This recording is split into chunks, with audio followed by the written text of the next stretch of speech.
Valla bu yeməkdir, içməkdir, paltardır, maşındır. Valla ötəri, keçici şeyler, ibtidai ehtiyaclardır. Allah bütün arzusunda olanlara qismət eləsin ki, nəhayət bizim gözümüz doysun və gedək bir görək nə var da aləmdə.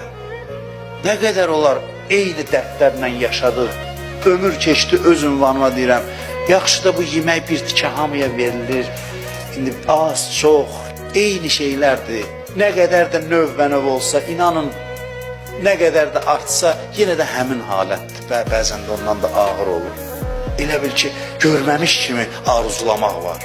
Səhər durandan pul fikirləşəsən, axşama qədər səhər durandan, bunların hamısı insana yaraşmayan şeylərdir. Mən bunun bir əxlaqi, mənəvi tövsiyə kimi sizə danışmıram. Yəni, mənim sözüm budur ki, görüləsi gözəl səhnələr var. Görüləsi insan üçün Allah gözəl pərdə arxası məqamlar yaradıb, yerlər, mənzərələr yaradıb ki, adam ona can atmalıdır, onu görüb özü keyf eləsin.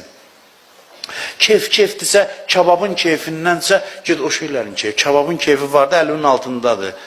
Ağzına qoyan kimi dadını bilirsən. Amma sən insan bununla qane olma. Gir, elə bu dəryaya baş vur, gözəlliklər dəryasına. Allah da açsın bir-bir sənə nümayiş etdirsin, göstərsin.